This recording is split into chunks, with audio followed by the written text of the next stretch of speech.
FightHype.com here with my man, the gutsiest man in the world, Amir Khan. Amir, we're a day after the fight. You don't even look like you've been in the fight. Yeah. But was there anything about Canelo that surprised you, whether it was his power, his speed? Yeah, he's very strong. Obviously, you know, physically, he's a very good guy. And I remember when I was fighting him, like, when I was hitting with the shots, normally I'd push guys back.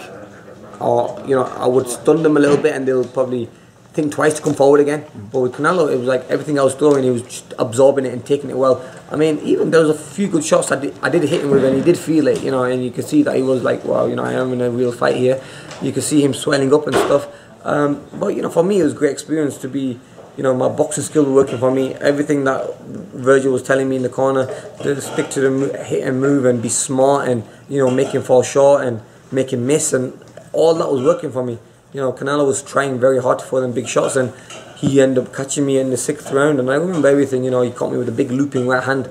It wasn't a straight one, it was like a looping one, and obviously that was it really, yeah. I do remember you landing a couple shots that looked like it stunned him, surprised him at the very least.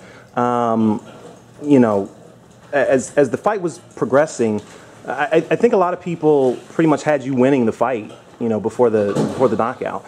Did you feel like you were winning the fight as it was going on? Yeah, I felt like I was controlling the fight, and I was winning the fight, yeah.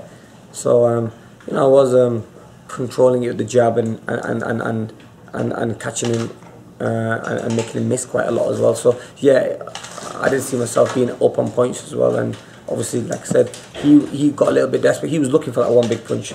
You know, I think everything, he knew that he couldn't really outbox me. And he kept missing me, so he was just looking for that one big shot, and obviously he got it. Was there anything that you would have done differently, you know, preparing for the fight, whether it's, you know, bulking up a little bit more or not bulking up? No, I think, look, I did everything naturally. I was naturally strong at my weight, and maybe put on like 2-3 pounds of muscle, but look, I'm not taking no excuses on this. I worked very hard. We did everything in camp. We worked very, very hard for this fight, and we just fell short. And we just go back to the drawing board, and I think I really belong in a lighter division, really. You know, the middleweight division is still not for me. I'm not really physically big enough. I maybe bit off a bit too much than I should have.